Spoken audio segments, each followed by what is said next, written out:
মরীচিকা YouTube চ্যানেলে আপনাদেরকে স্বাগতম। গল্পসম্পন্ন কাল্পনিক বাস্তবতার সাথে কোনো মিল নেই। আজকের গল্প রহস্য বক্স। এই অংশে একটা সাসপেন্সফুল এবং রহস্যময় পরিস্থিতি উন্মোচিত হয়েছে। রাতে এক মাঝবয়সী মহিলা নীলা গাড়ি চালাচ্ছিলেন।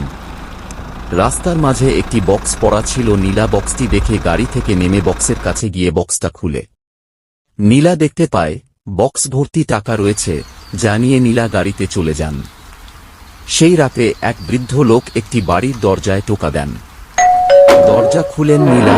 নীলাকে দেখে বৃদ্ধ লোকটি বলে, তুমি যে টাকাগুলো পেয়েছ টাকাগুলো দিয়ে দাও, কারণ ওই টাকাগুলো আমার।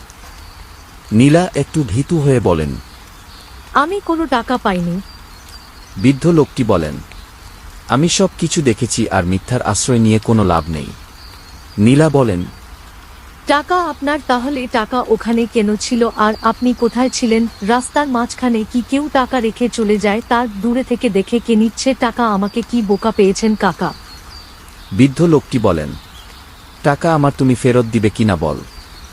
নীলা বলেন, টাকা আপনার, তার প্রমাণ দেন। এমন হতে পারে আমি যা পেয়েছি আপনি দূরে থেকে দেখেছেন, তাই টাকা আমার থেকে লুট করতে এসেছেন।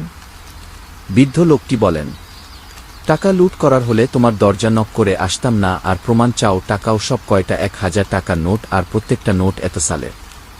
নীলা দেখল বৃদ্ধা যা বলছে তার সবই ঠিক, কারণ নীলা নোটগুলো ভালো করে চেক করেছে, জাল টাকা কিনা তার সাথে সাথে সালও দেখেছেন।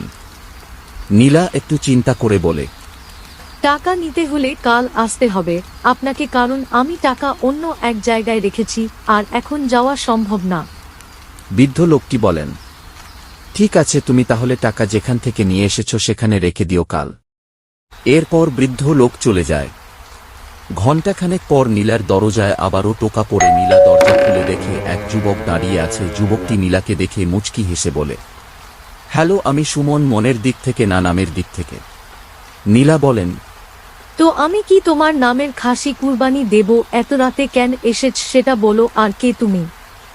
যুবকটি বলল, দেখেন, কথা ঘুরিয়ে পেঁচিয়ে বলবো না। আমি সব দেখেছি। আপনি যে টাকা পেয়েছেন তার অর্ধেক আমাকে দিবেন, আর না হলে আমি পুলিশকে সব বলে দেব।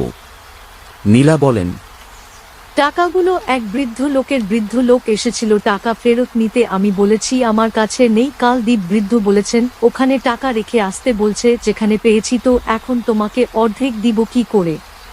কথাগুলো শুনে মন খারাপ করে যুবক চলে যেতে থাকে। আর তখনই নীলার মাথায় এক শয়তানি বুদ্ধি খেলে।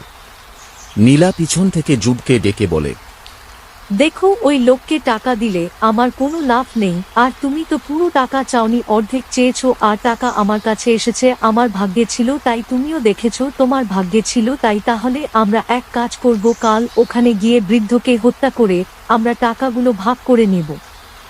যুবক প্রথমে রাজি না হলেও পরে নীলার পরিকল্পনায় সম্মতি দেন।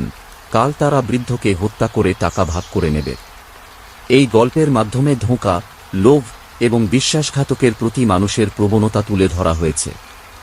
এই গল্পের বাকি অংশ শুনতে হলে কমেন্টে জানান, আর লাইক সাবস্ক্রাইব করে ও আমাদের সাথে থাকুন। আপনাদের সাপোর্ট পেলে আমরা আরো ভালো ভালো কাজ করতে পারব। মোহাম্মদ সাজ্জাদ হোসেন, বি।